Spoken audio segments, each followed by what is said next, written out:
Feeling chatty this morning. I got pretty good sleep last night, so my mind is recharged. But I've been thinking, now that I'm kind of towards the end here, I've only done the Appalachian Trail as a southbounder, but I've been thinking, now that I've kind of covered the majority of the trail, what would it be like if I had done this northbound? And I've also run into a couple people recently who are going to be southbound next year, a guy that's going to be northbound next year. So the topic came up and I got some thoughts on it. First, I think the benefit for me heading south was the fact that I'm out here basically by myself. I think that can weigh heavy on certain types of people. I've seen some southbounders who've posted videos that, you know, they got down into Virginia and at that point they weren't seeing any northbounders. They were feeling kind of alone and isolated, and they ended up stopping their hike. For me, I know I've spent a fair amount of time in my life by myself or having to occupy myself. So it was less of a challenge, I think, on the days where I didn't see anybody hiking or there was no one at a shelter after a day of seeing no one. Thankfully, I have people back home that I've been able to call and stay connected with, so I don't feel completely alone. But every day on the trail, there is a lack of camaraderie, but I'm kind of my own best friend, so I make myself laugh. It's not so bad. So I've been doing kind of a fast hike. My plan is 131 days to complete. I know the average is kind of like 160, 170 days. And what I was thinking is, like, for a southbounder, you've kind of done the hardest stuff and you're in this kind of terrain for your last 200 miles.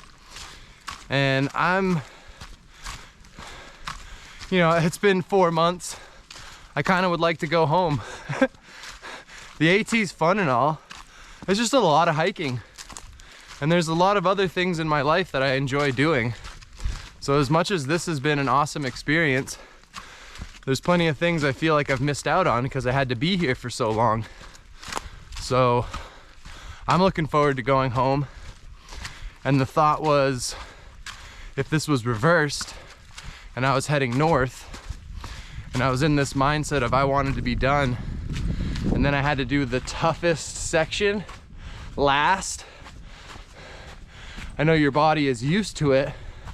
You've got your trail legs, you know how to set up camp and do all those skills, but still mentally you want to be done.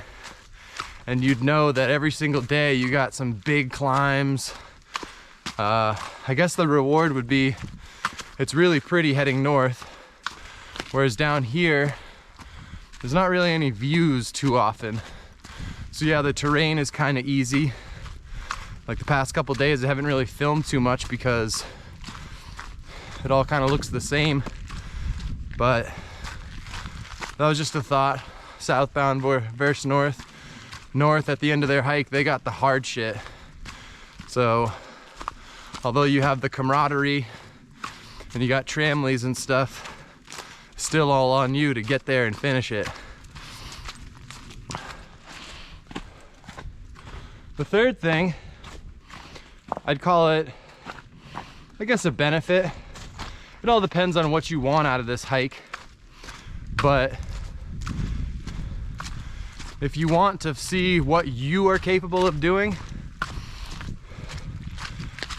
go southbound. Because I think I've had as many days hiking with a hiking partner. So like someone would be right behind me or just ahead of me for a good portion of the day. I've had as many days doing that. I've probably had more days where I've hiked on trail and seen nobody. So to be out in the woods 8 to 10 hours and then go to bed and wake up and do it again and not see another person, it definitely has like a return to nature aspect that I would think northbounders just don't experience. Because if you're starting out with 40, 50, 100 people starting the same day, like, it's just gonna be a cluster. You're just gonna be leapfrogging people. You're gonna be fighting for space at shelters. So I think of that as something that I'm glad I didn't have to deal with. The annoyance of a bunch of other hikers. I kind of had to deal with that in Vermont with all the long trail hikers. So that was kind of my experience of somewhat what it may feel like. And also at the beginning of my hike, I was hitting the northbound bubble. So places I would get to would be full. So I was able to kind of experience that. But at that point, those are all the professional northbounders, not the noobs who don't know trail etiquette or, you know, so probably would be pretty annoying to get to a place with a bunch of people who don't know what the hell they're doing and they're just hogging space and being loud. And 4, a definite difference is northbounders start out at the beginning of spring. So as they're hiking north, as their hike progresses, the weather keeps getting better and better. Things are in bloom. It feels like, you know, a fun summertime activity. We're heading south, at least for me. I started in August, so it was the height of the summer. I did kind of miss a bulk of the bugs, which was my plan. And I was fortunate to hit pretty amazing foliage, like right as I was getting to the Shenandoahs. But for the past month, fall has fallen and it's just bare trees. And the only green, the saving grace of the South, is all these rhododendron, which are like my only sign of life. It does have a little bit of an uplift for you compared to all the dead crunchy leaves on the ground. But I could see the benefit of going north and just seeing the whole forest blooming. But also, heading south, you get a lot more views because the leaves have dropped, so it's easier to see through the trees. On sunny days, I'm getting nice sunlight on me. So in conclusion, like anything in life, it's all about balance and what you're willing to trade off. For me, I really didn't want to deal with bugs. I didn't want to deal with crowds. And I was really hoping to hike through the fall.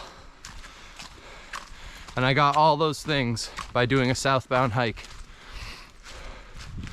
I'd say if those things appeal to you, then maybe southbound's the way to go. One caveat: it's very important if you're heading southbound to at least know how to hike and hopefully have practiced backpacking at least once or twice, because you're going to be starting out in the 100-mile wilderness.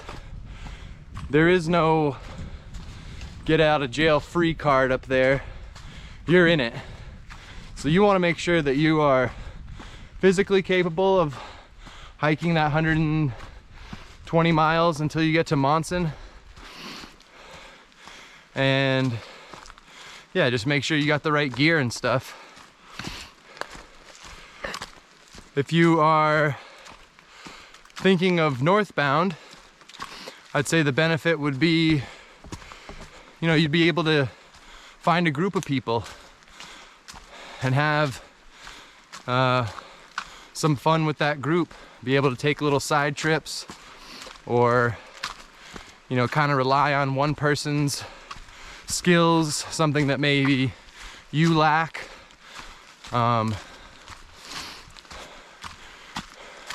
If you're looking for kind of that summer fun feel, I would think northbound would be the way to go. So by the time you get your trail legs and you're comfortable, summer's kicking in, businesses are opening. Ooh. Yeah, that's my thoughts.